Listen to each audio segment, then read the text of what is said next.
Okay po, good morning po sa pahalsa po sa atin. Ngayon po, para po sa ating panimula, babasahin ko po muna sa inyo po yung pong 1 Corinthians chapter 8 po, dito po sa Pinay version po. At pakinggan niyo po ang kanya pong salin. Sabi po sa 1 Corinthians chapter 8, umpisahan ko sa verse 1. Tungkol naman sa pagkain na inoffer sa mga Diyos-Diyosan, alam natin na lahat tayo ay may alam. Kaya lang, yung alam ng isang tao ang nagpapayabang sa kanya. Pero yung pagmamahal, yun ang nakakatulong. Kung iniisip ng isang tao na may alam siya, sa totoo lang, hindi pa niya alam ang dapat niyang malaman. Pero, kilala ng Diyos ang nagmamahal sa Diyos. Kaya tungkol sa pagkain na inoffer sa Diyos-Diyosan, alam nating wala naman talagang nire-represent ang mga Diyos-Diyosan at iisa lang ang Diyos. Kaya kahit na ipalagay natin na mayroong tinatawag na mga Diyos sa langit o sa lupa at sa totoo lang, maraming ang mga Diyos at mga Panginoon. Para sa atin, isa lang ang Diyos, ang Ama na nag-create ng lahat ng bagay at nabubuhay tayo para sa Kanya. At isa lang ang Panginoon, si Jesus Christ, na create ang lahat ng bagay dahil sa Kanya at nabubuhay tayo sa tulong Niya. Pero hindi ito alam ng lahat. Sanay na ang ibang tao na may mga Diyos-Diyosan, kaya pag kumakain sila ng ganung pagkain, iniisip pa rin nila na inoffer yun sa Diyos-Diyosan. Since mahina ang konsyensya nila, ibig sabihin, hirap sila mag-decide kung ano ang tama. Feeling nila, nagkakasala sila pag kinain nila yun. Pero hindi naman tayo mapapalapit sa Diyos dahil sa pagkain. Walang mawawala sa atin kung hindi tayo kakain. At wala naman tayong mapapala kung kakain tayo.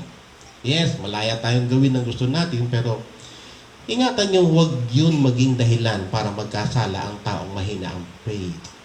For example, isa kang tao na nakakaintindi, tapos kumakain ka sa loob ng temple ng mga Diyos-Diyosan kasi hindi na big deal sa iyo yun, at may nakakita sa iyo na mahina ang konsensya, malamang gayahin ka niya at kainin din niya yung pagkain na inalay sa Diyos-Diyosan. So dahil sa sinasabi mong nakakaintindi ka, mapapahamak yung kapatid mong mahina ang konsensya. Tandaan mo, namatay din si Christ para sa kanya. Kaya pag nagkakasala ka sa mga kapatid mo at nasasaktan mo ang mahina nilang konsensya, nagkakasala ka kay Christ. So kung magiging dahilan ang pagkain para magkasala ang isang kapatid, never na akong kakain ng karne para hindi magkasala ang kapatid ko. Tayo po muna sandaling manalangin. Ang aming Diyos na aming Ama na nasa langit, kami na narito ay lumalapit sa iyo. Dalangin namin ang pagkilos niyo po, dalangin din po namin ang pagkilos din naman ng iyong banal na Espiritu, na kayo po ang siya pong mangusap din sa amin, at ihanda po ang aming mga puso at isipan. Binibigay po namin ang aming mga puso at isipan, maging ang aming pandinig sa iyo o aming Panginoon, mula po sa iyong mga salita. At aming dalangin ang iyong pagpangunguna. Babaan po kami, Panginoon, na iyong presensya. Ang iyong Shekinah glory, Panginoon, ay aming hinihingi na ito ay bumaba sa aming kalagitnaan, maranasan namin, at ikaw, Panginoon, ang maluwalhati namin, hindi ang aming sarili o sino pa man, kundi ikaw lang. Tamahan po kami, maging ang iyong mga anghel ay bantayan po kami sa oras po ito. At ngayon pa lang, ngayon din, Panginoon, dinideklara namin ang tagumpay ng aming Panginoon sa Kristo at ang pagkatalo ng aming kalaban na si Satan sa ngalan ng aming Panginoon Jesus. At lahat kami na narito, O Diyos, kami ay hindi uuwi na wala kaming bit-bit na mula po sa iyo. Yung biyaya at spiritual na pagpapala. Sa aming puso, ikaw ang kumilos at ang iyong mga salita ay matalim sa aming mga puso. Sa ngalan ni Jesus po aming dalangin. Amen at amen. Amen. Shabbat Shalom. Kumusta po tayong lahat, mga kapatid? Pabuti ng pabuti. Maganda ng maganda. Parang pahina yung mga sinasabi po ninyo. Para na kayo, hindi na kayo sanay. Amen. Hallelujah. Pagpalain po kayo ng Panginoon. I decree and declare, ang bintana ng langit ay patuloy na bukas para po sa inyo. At itong week na to, meron po kayo mararanasan pagpapala ng Diyos, milagro ng Diyos, asahan niyo yan, at meron pong darating na magandang biyaya para sa inyo. Higit pa sa ayuda. Kung kayo nakatanggap ng ayuda, mas higit pa sa ayuda matatanggap ninyo sa linggong ito. In the name of Jesus. In the name of Jesus. Hallelujah. Ang pintuan ng Diyos ay laging bukas para sa inyo. Ang bintana ng Diyos ay laging bukas para sa inyo. Patuloy siya maglalaglag sa inyo ng mga kakaiba. Meron kayong mararanasan something supernatural in the name of Jesus this week in the name of Jesus. Merong sa inyo na talagang merong matatanggap na hindi mo asukat akalain na sabihin mo na hindi ko alam ito, pero ito ay isang malaking blessing ng Diyos. Isang blessing ng Diyos. Merong book darating sa iyo, ito ay magkakaroon ng divine connection sa iyo, at ikaw ngayon ay magpapatotoo. Maaring next week, sa susunod na week, i-bless ka talaga ng todo. Hindi ko sasabihin sa iyo kung ilang numero ito, pero i-bless ka talaga ng todo ng Panginoon. I-claim mo na yan. I-claim mo, huwag mong hayaan sa iyo mapunta. Sa iyo yan. Kapag dumating yung tao yun, i-claim mo, ito na yun. Ito na yun, sinasabi na ng Panginoon, na biyaya at pagpapala ng Diyos, at ito ay para sa Panginoon. In Jesus' name. In Jesus' name. Hallelujah. Hallelujah. Now, balik na po tayo uli sa pinag-aaralan po natin. Nasa chapter 8 po tayo. Siguro magtataka kayo. Nakaraan, chapter 6. Dapat chapter 7. Pero sa Wednesday ko itutuloy yun. Kasi no Wednesday, yun po yung naging topic po namin dito. Yung tungkol po sa mga single, sa married, saka sa mga widow. At doon sa mga nag-aantay pa. Ayan. Gusto niyo pong malaman yung karugtong ko nun, sa Wednesday po yun, yung chapter 7. Kasi nasa tatlong bahagi po yun. Pag kasi dinugtong ko ngayon yung dalawang bahagi, parang bitin. Nabibitin po tayo sa pag-aaral. Hindi natin masusundan. Kasi tungkol nga po sa single, sa married, saka dun sa mga widow, at saka dun sa mga gustong na dahil sawa na. nakapag-asawa nga siya, pero dumating ang panahon, siya ay nanawa na. At humihingi na siya ng awa, kung po pwede lang, maghiwalay na sila. Wala naman siyang magagawa pa kasi wala na talaga. Wak na. Mula sa asawa, sawa, awa, wak na. Kaya intindihin niyo mga kapatid, kayong mga dito, nagpaplano na mag-asawa. Baka dumating pagkakataon, magsawa ka din. At wala ng sulian. Kahit magbakaawa ka pa, wala talaga. Hindi mo mabuti yung word na asawa. Ngayon, kung gusto mong maging maayos ang magiging future mo, baguhin mo ang meaning ng asawa. Amen? Sino ba dito yung nagnanais na mag-asawa na? Sigurado kayo, wala Pag ako merong ikinasal, hindi ako pupunta doon. Wala nang tataas yung nagpaplano mag-asawa Meron? Last chance. Ayun. Parang kinakaya pa yun. Ang bilis ito, ayaw yung pakita. Tayang hindi nakaka-attend ng Wednesday. Mas maganda yung usapan doon. Kayong mga umati ng prayer meeting, na-enjoy din yung pag-uusap natin. Amen. Yung iba dito nag-amen, hindi makimaatin. Nakiki-amen na rin, kunwari Amen. Ngayon po ay dito tayo sa 1 Corinthians chapter 8. Okay. Iba pong topic po ito. Ngayon, meron pa akong tanong po sa inyo. Masama bang kumain ng dugo o dinuguan? Now, kung para sa iyo ay hindi, Paano kung meron po tayong member na para sa kanya ay masama? Anong gagawin mo? Masama bang uminom ng beer o anumang alak kahit na red wine? Now, kung para sa iyo ay hindi, pero meron kang kasama sa church na para sa kanya ay masama, ano gagawin mo? Masama ba ang maghanda o makikain sa piyesta? Kung para sa iyo ay hindi, pero meron kang dinidisciple na galing sa Roman Catholic background at para sa kanya ay nakukonsensya na siya kung gagawin niya yon, ano gagawin mo? Okay lang bang mag-anak sa binyag o kasal sa simbahang Katoliko?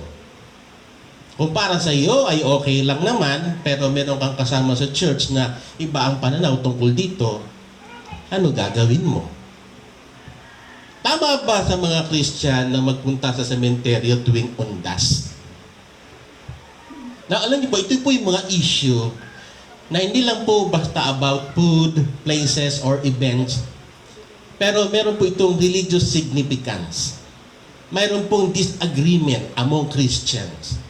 Yung iba, sobrang big deal. Yung iba naman ay hindi po ito big deal. Pero kung hindi po tayo magiging wise at maingat kung paano mag-respond sa mga ganitong issue, posibleng makalikha po ito ng disunity sa church. Ito po ay maaaring makasira ng loob o makapinsala sa ating pong kapananampalataya. Maaaring magkasala din po tayo sa Panginoon at maapektuhan yung patotoo po natin sa mga unbeliever. So pag-aralan natin ang instruction po ni Paul para sa church kung paano po haharapin at tutugon ng maayos sa mga isyong tulad po nito. Hindi ko po sasagutin ang mga tanong na ito para po sa inyo. Ngunit kailangan niyo pong pag-isipan ang mga ito. Amen po ba? Ready na po ba kayo? Now, ganito po yung umpisa po ni Pablo po para po sa isyong ito. Verse 1, chapter 8. Andiyan po ba? Ayun ang sabi po niya sa chapter 8 verse 1, sabi ni Pablo, ngayon, ipaliliwanag ko naman sa inyo ang tungkol sa mga pagkaing inihandog sa mga Diyos-Diyosan. Now, dito po sa chapter 1 hanggang chapter 4, mas prominent po yung issue po nila tungkol po sa kampi-kampihan, pagkakahati-hati at spiritual pride. Sa chapter 5 hanggang chapter 6 naman po ay tungkol po naman po yan sa mga relational conflicts, church discipline at dun din po sa problemang sexual o sexual sins. Sa chapter 7 po ay tungkol po ito sa single, marriage, and other relational issue. Now dito po sa chapter 8 verses chapter 8 hanggang 10, tungkol naman po ito sa mga pagkaing inihandog po sa mga Diyos-Diyosan. Ang pinaka-issue po dito ay related po sa pagkain ng mga ganitong pagkain. Ayon po dito sa verse 4. Nasabi po diyan, nababasa niyo po diyan sa verse 4 na yan, ito po yung mga karne o meat na natitira doon sa mga sacrifices po nila sa temple, doon sa inihahandog po nila, doon sa kanila pong Diyos-Diyosan na mga tinatawag na Greek goddesses. Yan. Yung iba, ito po ay tungkol po sa kakainin nila sa kanilang piyesta. At meron namang ibang grupo na ginagawa nila ito sa mga dining room ng temple po nila. At ang iba namang matitira ay ibebenta sa palengke. Nakukuha niyo po? Kasi meron po talaga ganun. Ihahandog nila doon sa kanilang templo, tapos kakainin ng mga nandoon sa templo. Dahil marami kasi yan, mga inihahandog, hindi naman kayang kainin lahat. Yung matitira, dadalhin sa palengke, ibebenta. Yan. Meron pong hanggang ngayon, meron po rin gumagawa ng gano'n. Na ito pong bahagi po ito ng 1 Corinthians ay nagbibigay po ng malinaw na guidance kung paano ang gagawin po sa mga pagkain gano'n. Sinabihan po sila ni Pablo noon, sabi, huwag kakain sa mga pagan temples.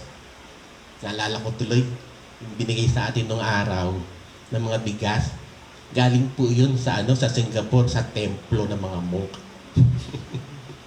Tapos pinadala dito kasi sa dami hindi naman kayang kainin ng mga monghe yun. dinodonate na lang nila. Sa dami kasi ng bigas na dinadala doon sa templo. Ngayon ginawa nila, pinamimigay din naman. At nakakain kayo nun. Yung mga batang nandito noong araw, saka yung mga staff, galing po sa yung tingka po sa mommy. Pero huwag kayong mag-alala. Pinagpay naman natin yun, di ba? Pag bago po dalhin nyo, alam ko na, sabi ko, galing para ito sa templo. Kaya, pinagpay naman po natin po yun. Wala naman po nangyari sa inyo. Buhay pa naman kayo, di ba? Wala naman napos eh. Now, okay, sabi po dito sa verse 10, ayan, kung ikaw na may sapat na kaalaman ay kumakain sa loob ng templo ng mga Diyos-Diyosan, at makita ka ng kapatid na mahina ang budhi, hindi kaya siya mabuyong kumain niyon kahit inihandog sa Diyos-Diyosan?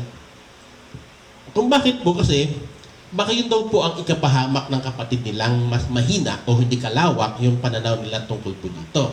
Now, dito po sa chapter 9, dito naman po sa chapter 9, wala pa po yan. Gusto ko lang bagitin sa inyo. Ginawa niya halimbawa yung sarili po niya, yung si Paul.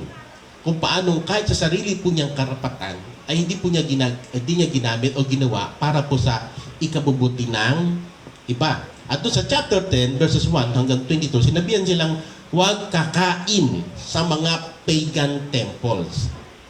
Dahil yun po ay may tuturing na idolatry. Sabihin, huwag kang papasok doon sa pagan temples para kumain doon.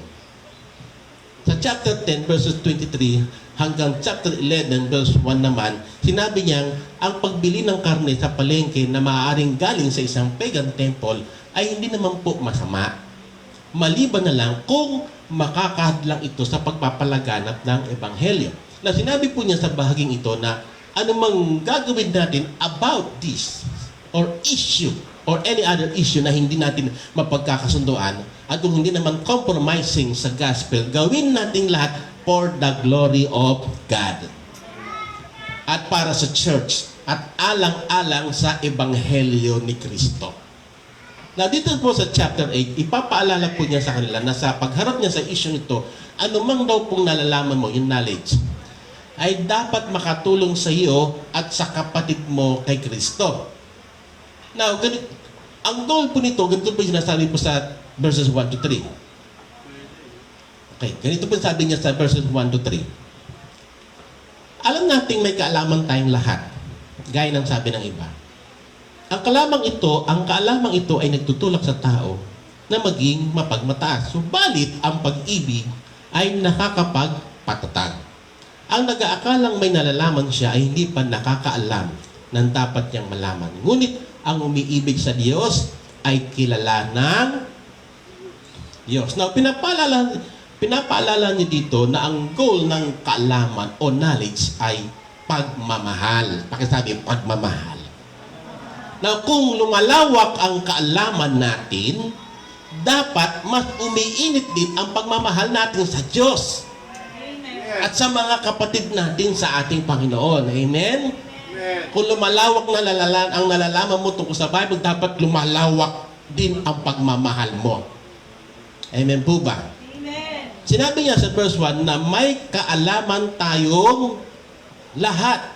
Malamang na tumutukoy po ito sa ibang slogan ng taga-Korinto para i-justify yung prideful at unloving action nila. In a way, tama naman yung slogan na yan. Kaya pinagtibay ni Paul na dahil sa biyaya ng Diyos, kayo ay naging masagana sa lahat ng bagay.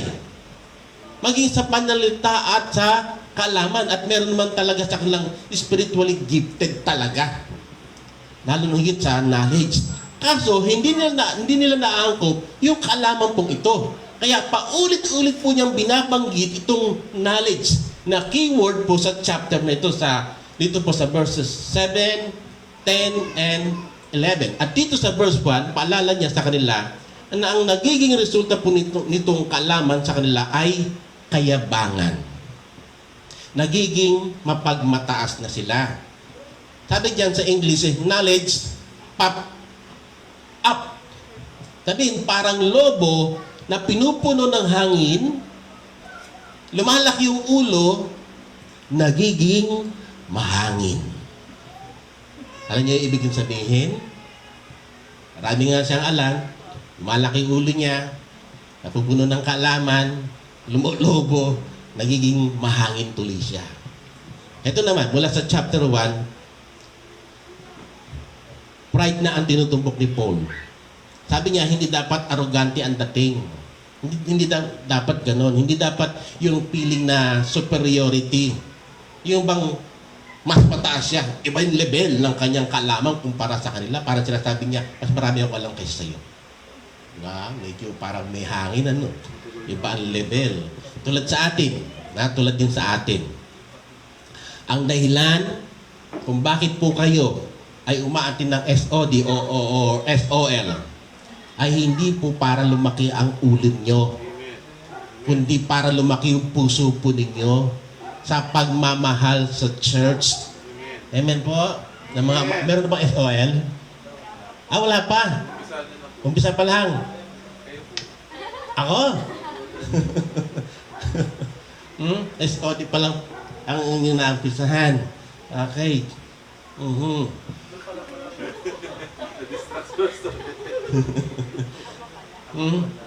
Okay. Kaya po kayo nag-aaral po dyan para lumaki ang ulo ninyo. Yung puso, para lumaki pagmamahal niyo po sa church, sa kapatiran, at lalong higit sa mga unbeliever. Kaya po kayo nag-aaral po dyan. At yun po yung pinaka-goal. Now, dito po sa chapter 13, verses 2 and 8, talo lang tayo doon, nandiyan naman yan. Ang sabi po ni Paul ay ganito, kung nasa akin man ang lahat ng kaalaman, ngunit wala naman akong pag-ibig, wala akong kabuluhan. Lilipas ang kaalaman, ngunit ang pag-ibig ay walang katapusan. Walang kabuluhan ang kalamang wala namang bungang pagmamahal. Kaya nga po sabi niya sa verse 2, ang nag-aakalang may nalalaman siya ay hindi pa nakakalam ng dapat niyang malaman. Kaya di talaga po hindi pwedeng no? Yung maging mayabang, tsaka yung mahangin. Now, ibig sabihin, kung marami kang nalalaman, nasa isip mo lang yan. Imahinasyon mo lang na maalam ka. Pero ang totoo, hindi ka pa talaga natututo. Kahit marami ka nang alam dito sa Bible. Kung hindi ka naman natututong magmahal ng iba at isipin yung kapakanan ng iba ng higit sa sarili mo, ay yung sinasabi po ng Philippians chapter 2 verse 4. Na huwag lang ang sarili niyong kapakanan ang isipin niyo, kundi ang kapakanan din ng iba. Na kung sa sarili mo lang ang minamahal mo, at kung kung hindi ka naman lumalago sa pagmamahal sa iba, yun po ay dahil itong kaalaman, yung kaalaman mo, ay hindi nakaka-apekto sa relasyon mo sa Diyos. Walang epekto. Para kang hindi nakakunik sa Diyos. Kaya sabi ni Paul sa verse 3, ngunit ang umiibig sa Diyos ay kilala ng Diyos. Meron po mga bagay o mga issue na kung tutusin, ay hindi naman po gaanong kalaki o kaimportante kung ikukumpara po sa gospel. Kaya yung relasyon natin sa iba at sa relasyon natin sa Diyos ay nahahadlangan. Bakit? Dahil nakakalimutan natin yung pinakamahalagang bagay. Yung pinakamahalagang bagay. Ang makilala at mahalin ang Diyos, yun po ang pinakamahalaga sa lahat. At para labanan yung pride at self-centeredness sa heart po natin, sa pagharap sa iba't ibang issue, kailangan po natin ng pananaw na nakasentro po sa Diyos. Kailangan po natin ng motivation po sa gospel. Now, verse 4, saka sa mga sumusunod, ito po ang sabi. Verse 4. Kaya nga, tungkol sa pagkain inihandog sa Diyos-Diyosan, alam natin ang mga Diyos-Diyosan ay larawan ng mga bagay na di totoo.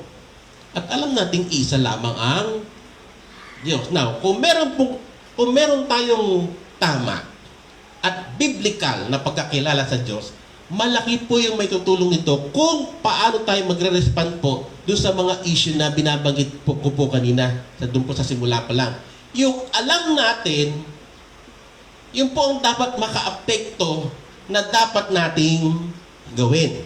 Na kasi dito po sa Korinto, meron pong mga na-open o natitisod kapag nalaman nilang meron silang kasama na bumili ng pagkain at kumain ng mga karneng galing sa sacrifice sa idols. Kaya sabi dito ni Paul na kung tutusin naman, alam naman nating lahat na itong mga idols hindi talaga mga Diyos at walang real existence.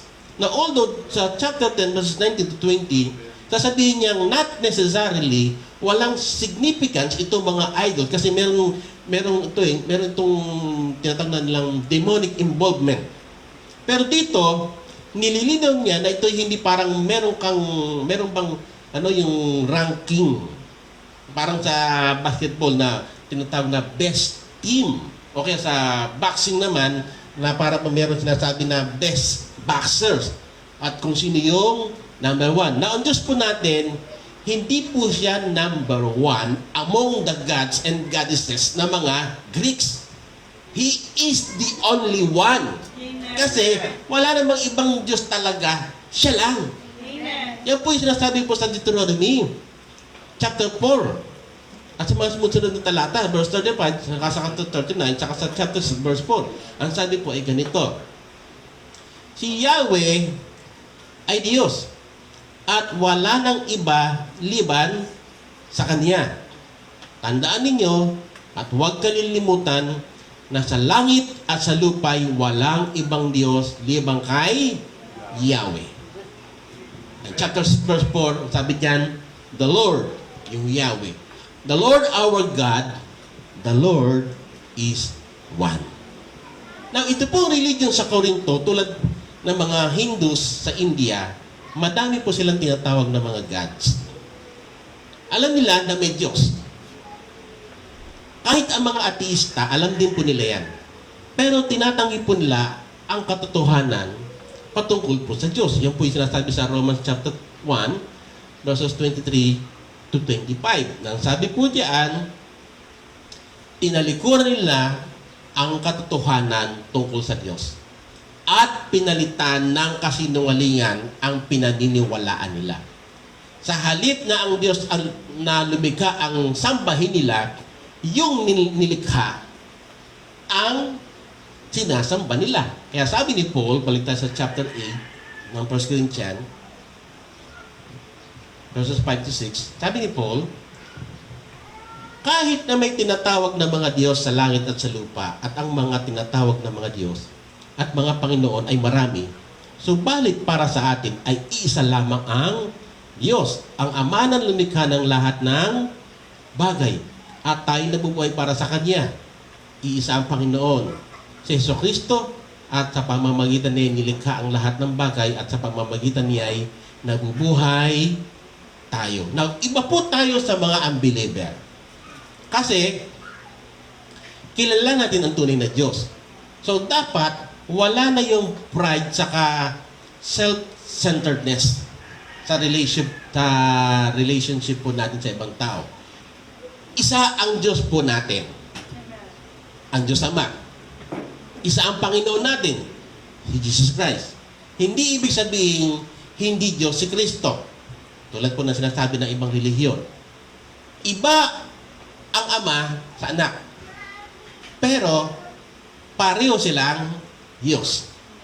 Ang Ama ay Diyos, ang Anak ay Diyos, ang Espiritu ay Diyos. Pero iisa ang Diyos. Nasa tatlong persona. Yan po yung biblical doctrine ng Trinity. Napansinin niyo po yung close parallel tungkol po sa Ama at sa Anak. Sa Colossians chapter 1 verses 15 to 17.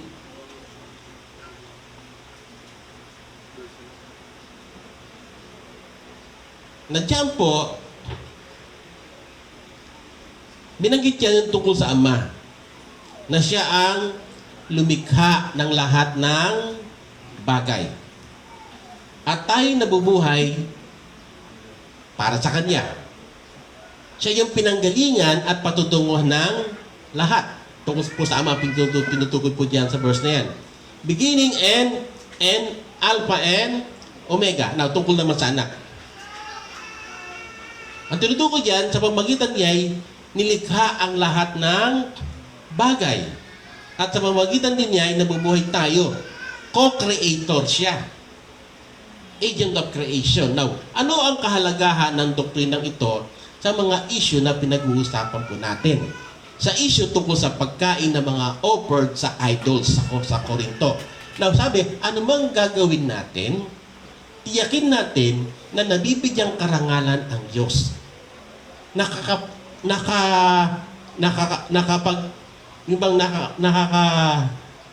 Nabubulo na ako. Nakapagpapatotoo na iisa lang ang Diyos na sinasamba natin.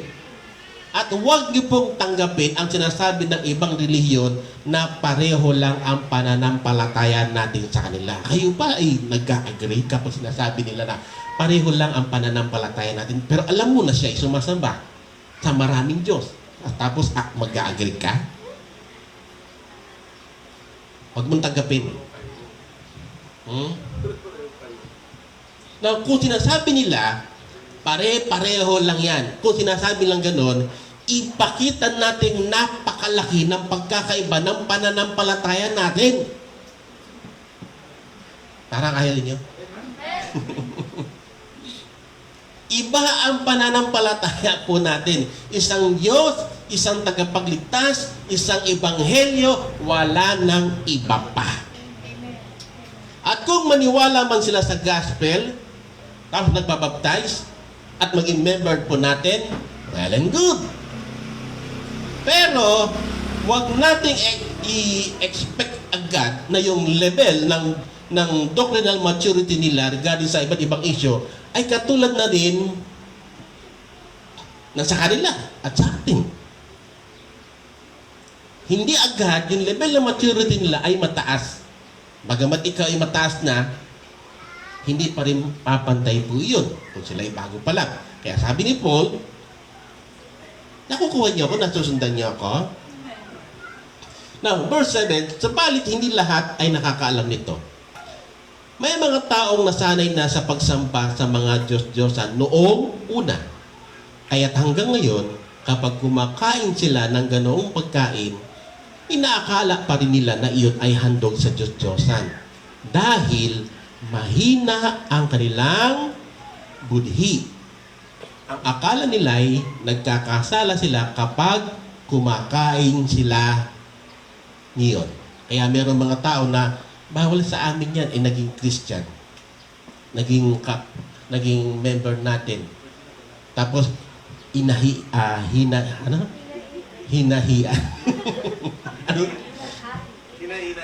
Hinainan. Ayun. O binigyan mo na lang, yun lang. Gusto mo siya pakain. Ay, di ba bawal yan? Hindi, okay lang to.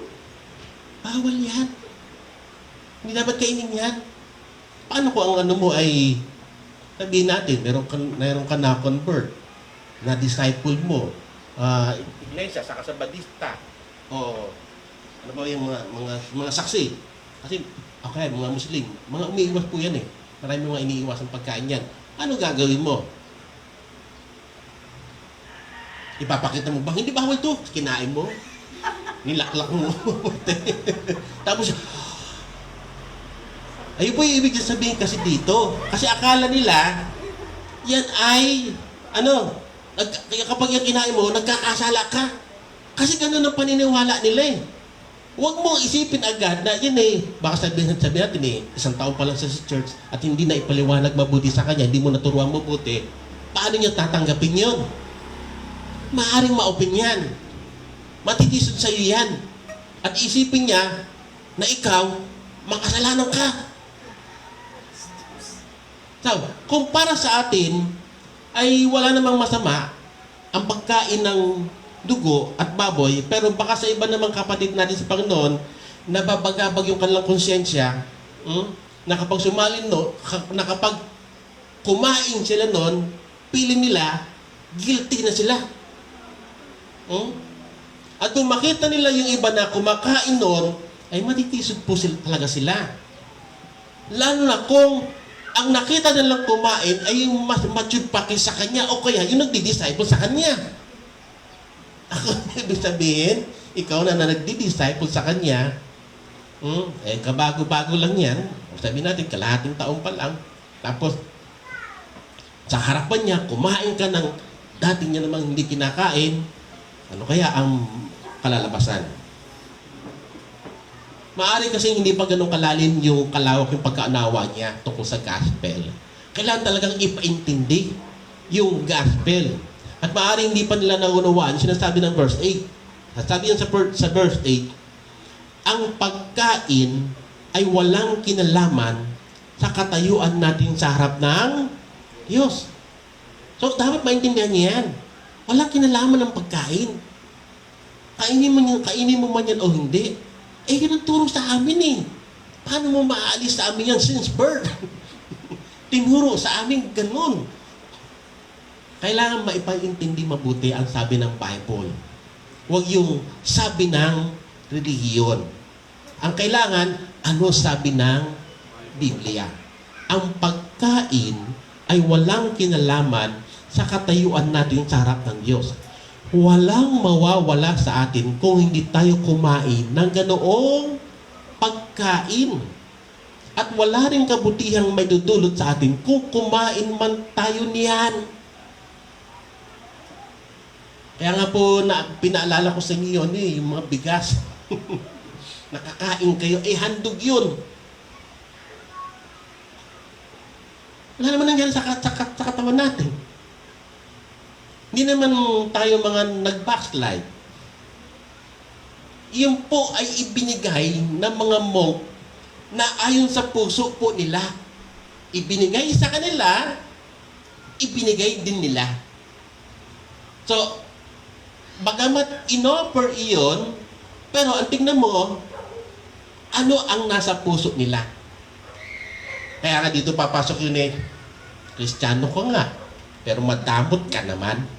Buti pa yung unbeliever na sumasamba sa iba't ibang Diyos, pero may puso.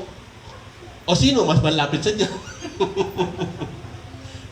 Pero sabi ni Paul, hindi naman sa pagkain, hindi ka rin naman ilalapit yan sa Diyos. Wala rin naman mawawala sa iyo.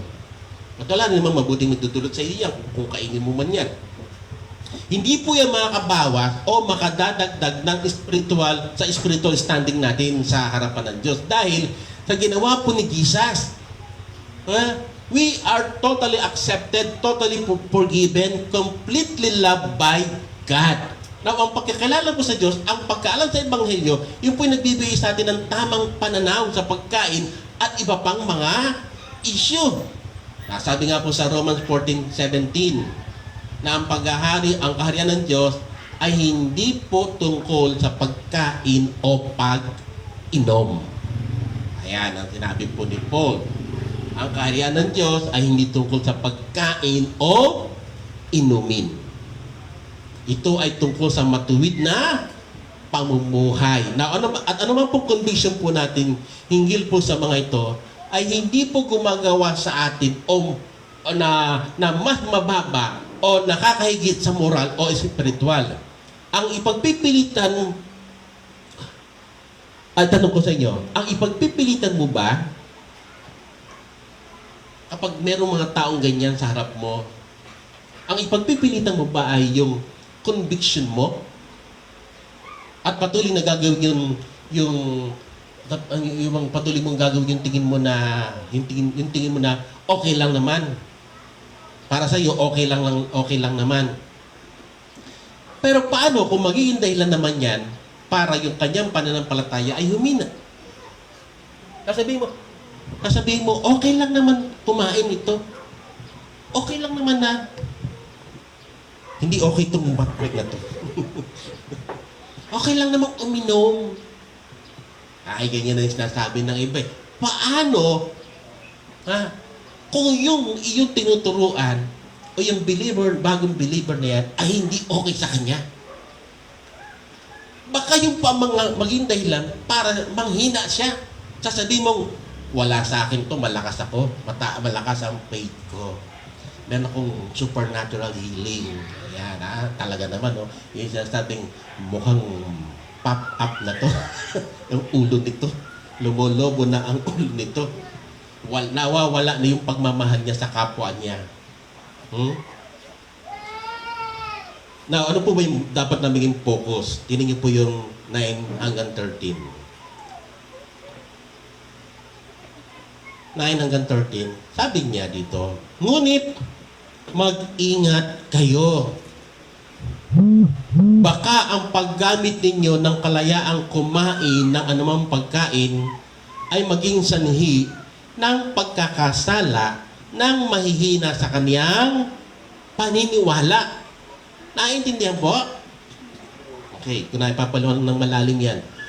Verse 10, kung ikaw na may sapat na kaalaman ay kumakain sa loob ng templo ng mga Diyos-Diyosan at makita ka ng kapatid na mahina ang budhi, hindi kaya siya mabuyong kumain niyong kahit inihandog sa Diyos-Diyosan? 11. Dahil sa inakala mong kaalaman, ay napapahamak ang iyong mahinang kapatid na tinubos din ng kamatayan ni Kristo. Sa ganoong paraan, nagkakasala kayo sa inyong mga kapatid. Kaya't nagkakasala kayo kay Kristo. Dahil sinugatan ninyo ang kanilang budhi. So, ganun pala.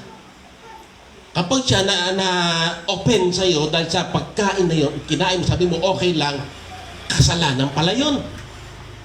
So, kaya sabi ko sa inyo kayo po mag-isip Isipan natin mabuti ito.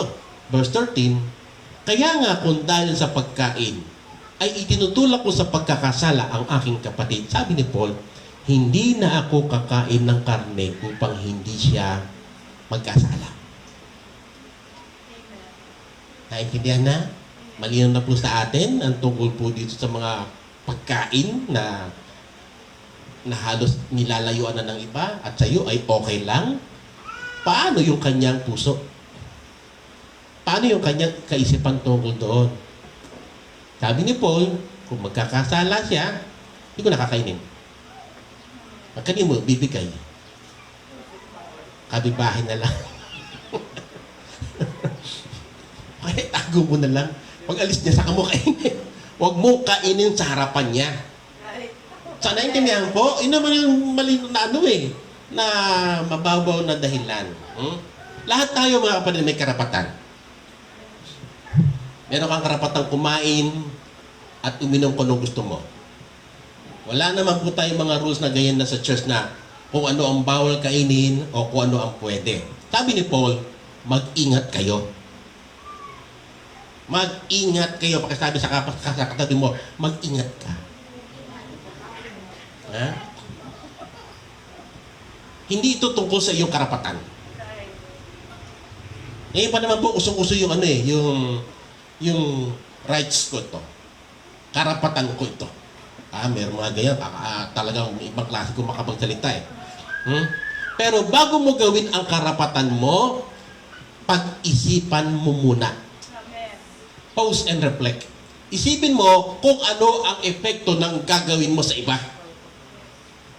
Yung karapatan po natin, hindi po ito boundless by yan po ay meron pong boundary. Bounded by love. Minsan kasi iniisip lang natin na wala namang masama ang sa gagawin natin. Minsan ganyan tayo wala namang masama doon sa ginagawa ko. Pero iniisip rin ba natin kung sa paano ito makakabuti sa iba? Sa isang banda, tama po itong kung meron po kayo nakikita dyan sa kalsada, yung 4-way test ng Rotary Club. Sa nasabing doon, is it the truth? Pero siyempre, hindi lang yun pang mahalaga. Is it fair to all concerned? Will it build goodwill and better friendship? Is it beneficial to all concerned? Now, maganda po yan. Pero, Mas maganda po itong guidelines na binigay ni Paul dito po sa salita ng Diyos. At tanungin mo yung iyong sarili sa dalawang tanong na ito. Bago ka gumawa ng anumang bagay na nasa iyong karapatan na gusto mong gawin. Oo, hindi naman masama. Pero, ito yung tanong, will it make my brother stumble? Na ginamit po yung stumbling block sa verse 9.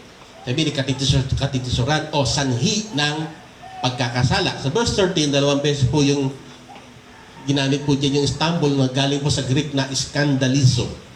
Kung saan galing po yung word natin na scandal or something offensive sa mga sensibilities po natin. Mga kapatid, meron po tayong responsibility sa isa't isa. Responsibility para tulungan yung bawat isa. Kaya kung ang gagawin natin sa salit na tulungan sila,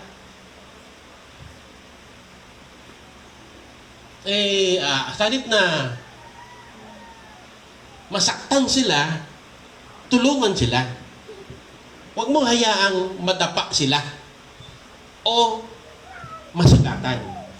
Yung mahina, tulungan mo at kung mahirap para sa kanyang bumangon, alalayan mo. Para ano? Para hindi siya matisod. Naintindihan po. Pangalawang tanong ito, will it encourage, build up my brother? Na maaaring walang masama maging epekto yung ginagawa natin. Pero kailangan po nating itanong itong tanong na ito, makakatulong ba tayo sa iba? Yung point po niya sa verse 10, will it encourage? Same root po ng ginamit niya sa verse 1, love builds up. Ang gusto po ng ating Panginoon ay i-build ang bawat isa po sa atin. Wala po tayong dapat gawin na ikasisira o ikapabahamak ng kapatid po natin. Na ano po maging epekto nito kung kumikilos tayo sa paraan na unloving sa ating po mga kapatid. Now, ito pong word na ikapahamak sa verse 11, sa ibang context po ay referring po ito sa eternal distraction doon po sa impyerno. Na pero sa ibang context po, hindi naman po ganito. Pero, kailangan po natin itong tignan mabuti. Dahil meron po tayong mga member na wala na sila. Wala na sila ngayon. At hindi na sila nakita. Baka kasi na hindi tayo naging maingat sa mga salita natin noon o sa mga nagawa natin para sa kanila. Na ano ba magiging epekto po nito? Yung unloving action po natin. Sabi dyan sa verse 12, sa ganoon para nagkakasala kayo sa inyong mga kapatid, kaya nagkakasala kayo kay Kristo dahil sinugatan ninyo ang kanilang budhi. Sinusugatan nyo ang kanilang budhi. Wounded yung konsensya nila. Masusugatan ang konsensya nila kung pipilitin mo silang gumawa ng isang bagay na talagang yung labag sa kanilang konsensya. At kung siya ay sabihin natin na hindi pa talaga mataas ang kanyang pananampalataya, na kapag ginawa niya yon, yung pinapagawa mo, nalabag sa kanya, nagkakasala na siya. Yung ganung bagay, hindi natin dapat sila masaktan. At hindi dapat yung magiging dahilan para matisod. Dapat, tayo pa'y maging isang tinatawag na healing community. Hindi lang isang Christian community. Dapat, hindi natin sinasaktan ang iba. Paalala mo sa kapatid mo, huwag mo kong saktan.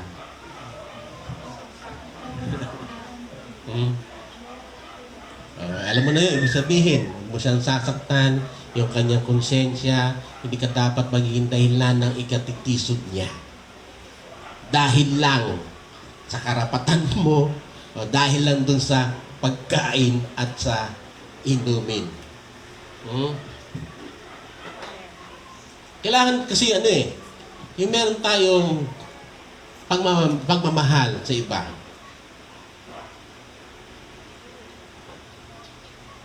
At kung nagkakasala tayo sa kapatid natin, sabi nga dyan sa verse 12, nagkakasala din tayo kay Kristo. Bakit? Kasi, we are not acting in ways na consistent dun sa gospel. Bakit? Tandaan natin, meron po tayong tagapagligtas, ang ating Panginoon, na mula sa langit, bumaba dito sa lupa. Pwede naman niyang gawing hindi siya bumaba. Pero ginawa niya, di ba? Naparito ang ating Panginoon, hindi para paglingkuran, kundi para maglingkod at ibigay yung kanyang buhay para tubusin ang marami. Kaya kung nangingibabaw sa ating yung karapatang ko to, gagawin ko ito at kung anong gusto ko, siya kong gagawin. Kung yan ang sinasabi mo, naniniwala ka ba sa gospel? Bakit hindi natin gawin yung tulad ng sakripisyo ng ating Panginoon na alang-alang sa mga kapatid natin? Hindi naman natin ikamamatay yung mga tinatawag na little sacrifice na dapat natin gawin. Halimbawa, sabihin mo, hindi na ako iinom ng alcoholic beverage para hindi matisod ang iba. O hindi na ako kakain ng baboy kung meron tayong kasama na mula sa ang background niya ay Muslim. Kung siya ay bagong believer, baka siya ay matisod. Ang tanong ay, handa ba tayong isakripisyo yung ating appetite? Handa ba tayo? Lalo sa mga maganang kumain. Handa ba tayo i-sacrifice yung ating appetite? Yung ating sariling kapakanan para sa kapakanan ng ating mga kapatid. Sana, maging tulad po tayo ng ating Panginoon. Ating Panginoon sa Kristo. Tulad ng sabi ni Paul, na hindi na natin sasabihin na karapatan ko ito ang gusto ko, intindihin ninyo ako, makinig kasi ang mga pag-iisip ninyo. Huwag ganon, ha? Tulad ng sabi ni Paul, yung resolution niya, sa verse 13, hindi na ako kakain ng karne. Yung iba, siguro ay, Pastor, favorite ko yun. Kaya mo i-sacrifice na ikaw ay hindi nakakain ng karne dahil lang sa iyong kapatid na matitisod. Pero hindi ko sinasabing bawal kumain ng baboy. Baka yun nga ibig niya. Baka gano'n agad ang, ay bawal pala sa kanila yung pagkain ng baboy. Wala pong gano'n na. Nililinaw po natin na nag-aaral po tayo kung ano yung sabi po ni Paul. Ito po ay hindi po tungkol talaga doon sa material. Spiritual po ito. Ang dapat dito ay pahalagahan mo yung budhi ng kapatid mo. Ano yung paniniwala niya at paano mo ituturo sa kanya sa paraan na hindi siya matitisod. Kaya nga meron tayong pag-aaral eh. Di man tayo wala nga tayo ditong Sunday school class. Pero meron tayong SOD. Meron tayong prayer meeting para mapag-usapan natin, mapag-aaralan natin mabuti. Kasi pagka ganitong worship service natin, ako lang yung nagsasalita. Kayo puro amen lang ng amen. Di ba? Tanggap lang kayo ng tanggap kahit ayaw nyo. Tanggap po. Siya nga po. Totoo po. Hindi naman kayo pwedeng bigla nyo po ditong ikakat. Tulad po din sabi ni Paul, ito yung resolution niya sa verse 13. Hindi na ako kakain ng karne. Hindi dahil sa ang reason ay diet, o anong mga dahilan, ngunit dahil ito po ay act of love. Act of love yan.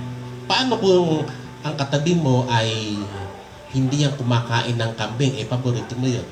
Tapos bibisita ka sa kanilang bahay, bibisita kami sa inyo. Pwede ba paghanda mo kami ng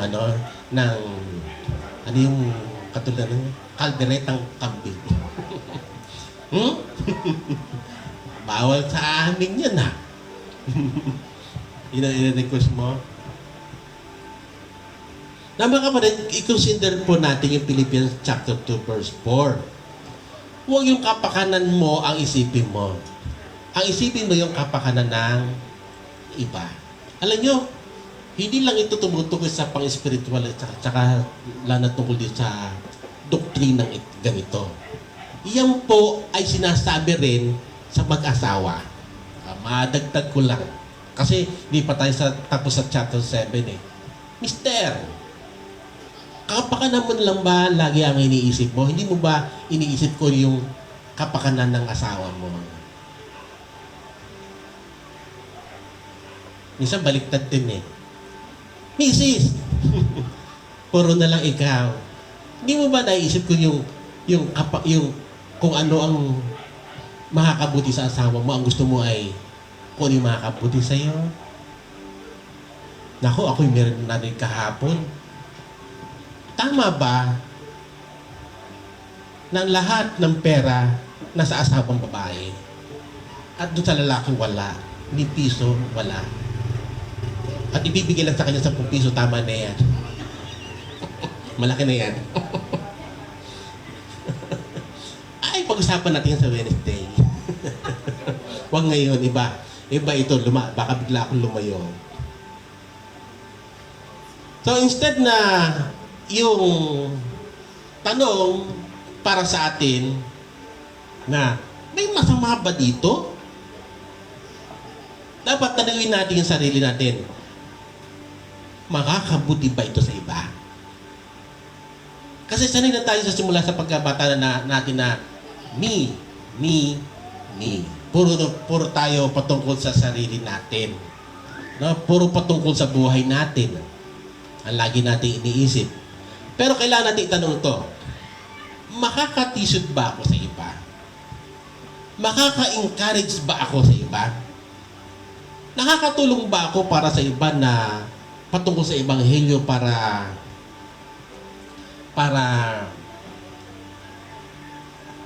hindi ako maging makasarili? Para malayuan ko itong pagiging makasarili? So anong ginagawa mo ngayon? Ikaw ba ay nakakatisod?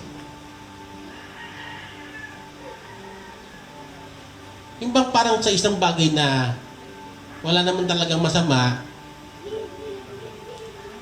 naisip mo, hindi mo masama ito eh. Pero, nagiging kasalanan na pala. Kung may natitisod na. Pero baka sinasabi ng iba, wala naman akong masamang ginagawa. Makakasama pa ba ito sa iba? Yung nga ang problema eh, wala ka kasing ginagawa.